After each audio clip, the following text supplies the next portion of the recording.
Voilà, sont partis à l'habitude de tirer à boulet rouge sur les initiatives gouvernementales, quel que soit le niveau de pouvoir, avec des mesures qui ne sont pas assez à gauche, des aides à la population qui ne sont pas suffisantes, une taxation des grandes entreprises qui pourrait être beaucoup plus élevée. C'est le discours que tient, vous avez deviné, le PTB. On va voir si ça se vérifie à propos du budget 2023 de la région bruxelloise.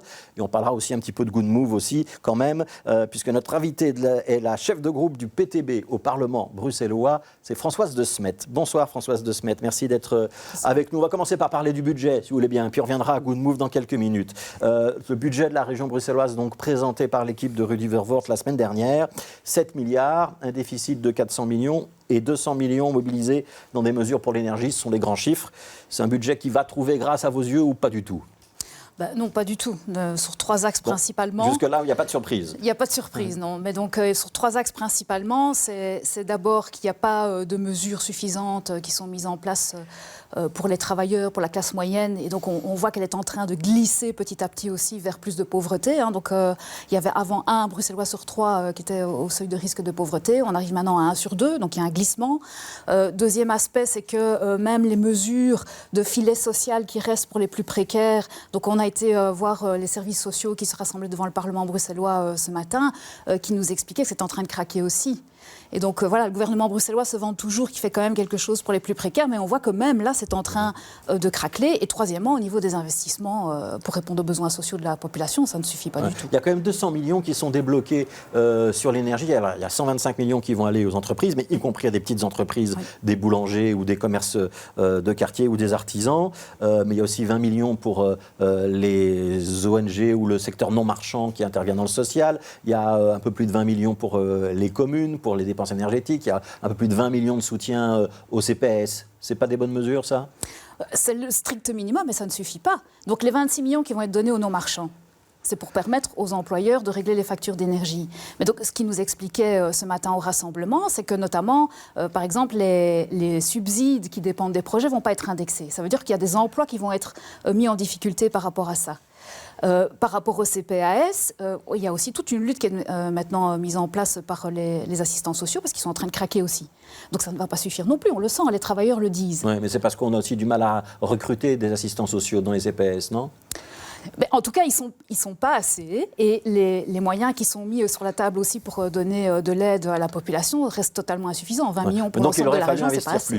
Il fallait investir plus. Quitte à ce qu'on déséquilibre le budget de la région bruxelloise et qu'on l'endette encore un petit peu plus. Mais quand vous êtes dans une situation de crise et d'urgence, vous devez pouvoir répondre aux besoins. Parce que sinon, je vous le dis, mais donc c'est nos limites budget et pas grave pour l'endettement. Et puis il y a toute la question aussi de qui va payer la dette. Ça, c'est le plus important, évidemment. Qui va payer la dette alors ? On a toujours dit qu'il fallait faire contribuer les grandes épaules, parce que sinon c'est toujours sur la tête des travailleurs que ça retombe. Ouais, mais donc ça c'est plutôt une mesure fédérale, si on veut avoir un impôt sur la fortune, hein, on est d'accord. C'est pas tout à fait du scope de la région bruxelloise. Maintenant, au niveau de la région bruxelloise, il y a quand même des leviers qu'on peut mettre en place aussi. On a toujours préconisé d'avoir des impôts plus progressifs, que ce soit au niveau des droits d'enregistrement ou au niveau du précompte immobilier. Là-dessus, on peut agir au niveau de la région. Et puis il y a des mesures qui ne coûtent rien qu'on peut mettre en place. On a toujours plaidé pour un encadrement des loyers, on a toujours plaidé pour que les gros promoteurs immobiliers produisent du logement social. Donc ça, c'est des leviers qu'on a qui ne coûteraient pas à la région, mais qu'on ne voit pas mis en place pour le moment. Alors, dans ce budget, il y a quand même une mesure importante qui a été prise. Ça concerne la STIB, l'abonnement à 12 € pour les plus de 65 ans. Ça, c'est pas une bonne mesure non plus ? C'est une bonne mesure. Il y en a moins une. Et je dois vous avouer que je suis très contente de voir que les idées du PTB font leur chemin, parce que ça fait des années... C'était dans le programme du gouvernement de faire la gratuité pour les moins de 25 ans et les plus de 65 ans. C'était dans le programme du PS aussi. Hein ? Parce qu'on a mis ça sur la table depuis des années. Donc, ça faisait des années, effectivement, qu'ils en parlaient aussi, mais que ce n'était pas mis en place. Mais vous savez ce que les socialistes vous rétorquent, vous dites des choses et eux, ils les font. On voit qu'on pèse. On voit qu'on pèse dans le débat, et sans doute qu'on ne pèse pas encore assez aujourd'hui, parce qu'on voudrait aller vers la gratuité totale et le développement beaucoup plus fort de la STIB. Donc 12 € pour les plus de 65 ans à partir de janvier, et pas d'augmentation de prix pour les autres usagers, donc les tarifs sont bloqués. alors qu'on sait que les tarifs de l'énergie explosent et que donc l'essence pour mettre dans les bus, l'électricité pour mettre dans le tram ou dans le métro, ça coûte de plus en plus cher à la STIB. Donc là, vous soutenez le gouvernement ? Bien sûr. Sur cet aspect-là, vous pourriez voter le budget ? Sur cet aspect-là uniquement. Sur cet aspect-là uniquement. Ouais. Il n'y a rien d'autre à retenir. Le reste est vraiment insuffisant. insuffisant. Et puis, en termes d'investissement, toujours dans la mobilité, ça ne suffit pas du tout. Ouais. Donc, on voit qu'il y a des problèmes, beaucoup de problèmes avec le métro. Il y a la prolongation du métro Nord, quand même. Oui, mais ça, c'est dans quelques années. Donc, et on attend toujours qu'il y ait plus de lignes de bus. On a toujours des problèmes parce que, par exemple, les nafteurs, principalement, viennent de la première couronne autour de Bruxelles. Et là, on a des gros problèmes en termes de maillage pour les transports en commun. Et donc, tant qu'on ne va pas résoudre ça, on aura toujours des nafteurs qui vont devoir venir en voiture, etc. Ouais, mais là, de nouveau, est-ce que c'est de nouveau du ressort de la région bruxelloise ? Est-ce que ce n'est pas aussi du ressort de la région flamande, voire du fédéral, qui se mettent autour de la table, de l'offre du train? Qui se mettent autour de la table. Ça, c'est le problème aussi, c'est qu'on a 4 ministres de la mobilité différents. On ne peut pas concevoir la mobilité à Bruxelles seulement dans les frontières de la région. On voit bien qu'il y a un enjeu au niveau fédéral de régler cette mobilité à Bruxelles. Je reprends tout ce que vous m'avez dit depuis le début. Il faudrait investir plus dans l'aide à l'énergie, il faudrait investir plus dans les transports en commun, il faudrait prendre toute une série d'autres mesures. Est-ce que c'est compatible avec l'idée qu'on maintient une dette sous contrôle et qu'on ne lègue pas au gouvernement à venir et aux générations à venir une dette colossale, Françoise De Smet? Mais c'est pour ça que je vous dis, il y a aussi des mesures qui ne coûtent rien, qu'on doit mettre en place en urgence. Oui, mais vous m'avez cité quelques-unes qui coûtent quelque chose quand même là. L'encadrement des loyers ne coûte rien à la région. Mais investir dans les transports en commun et avoir plus de lignes de bus, ça coûte. Oui, mais alors là, il y a toute la question d'avoir aussi au niveau de Belliris, de voir ce qu'on peut faire. Donc il y a un mécanisme qui existe, qui est Belliris pour avoir un transfert d'argent du fédéral vers la région bruxelloise. Quand vous avez la question de la mobilité qui concerne aussi le fédéral, pourquoi est-ce qu'on ne va pas chercher alors des fonds supplémentaires avec Belliris? Pourquoi on n'a pas ce débat? Avec le fédéral, donc. Oui. On demanderait plus d'argent au fédéral. Notamment.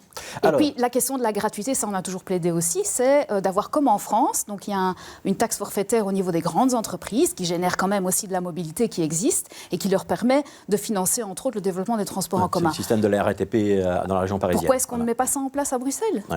Alors, je voudrais qu'on parle de Good Move. Il nous reste quelques minutes.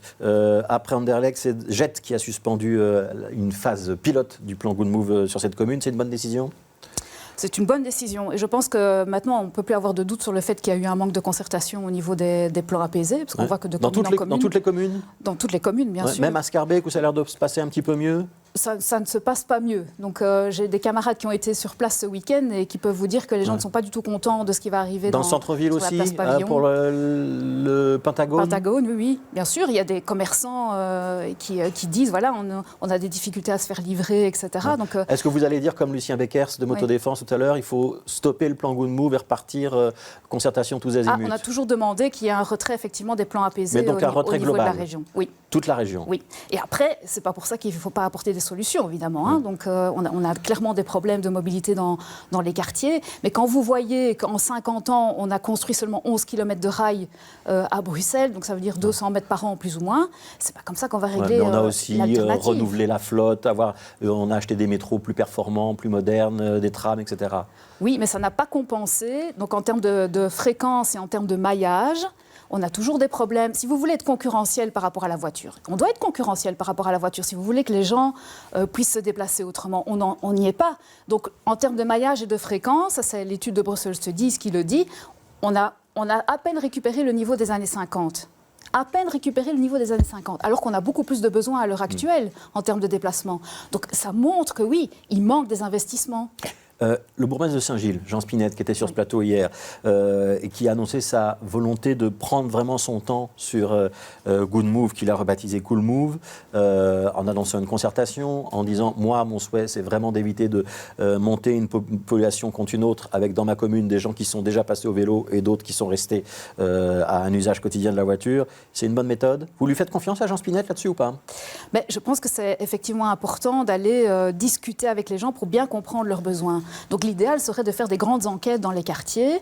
OK, qu'est-ce que vous avez besoin pour pouvoir vous déplacer? On va tout de suite voir qu'il manque, notamment au niveau des transports en commun, des alternatives. Et on va tout de suite se rendre compte aussi que tout le monde ne peut pas rouler à vélo. Ça, je pense qu'il y a 30% de gens qui sont considérés comme PMR dans la société. On voit tout de suite les limites. Tout le monde ne pourra pas rouler à vélo. Donc on doit trouver des solutions pour les autres personnes qui, à l'heure actuelle, ne savent pas faire autrement qu'utiliser leur voiture. Donc faisons des enquêtes. Allons demander aux gens qu'est-ce que vous avez besoin. Ouais. Mais il y a quand même eu un plan Good Move, il y a eu des enquêtes, il y a eu de concertations, ça date déjà de la législature précédente. Vous avez le sentiment qu'il n'y a pas eu un travail? Il y a des critiques sur les concertations, qu'elles ont été biaisées, etc. aussi. Donc de toute façon, on voit que les gens se mobilisent aujourd'hui. Ça veut dire qu'il y a un problème. Ouais. On a rarement vu autant de mobilisation dans notre région depuis plusieurs années. Ouais. Est-ce que vous seriez prêt au PTB à dire qu'il faut renoncer ou en tout cas limiter les déplacements automobiles. Parce que vous étiez un petit peu contre la lèse en disant que ça pénalisait les ménages modestes. Vous êtes contre Good Move. Voilà. Est-ce qu'on ne doit pas lutter quand même sur les déplacements automobiles avec une ville qui est quand même polluée, embouteillée? Bien sûr, mais la question c'est est-ce qu'on va utiliser le bâton ou la carotte? On est pour utiliser la carotte. Ça, c'est la grosse différence. À l'heure actuelle, on n'utilise que le bâton. Ouais. Et ça pénalise serait quoi, la carotte, principalement. Développement des transports en commun. Et on peut faire en parallèle.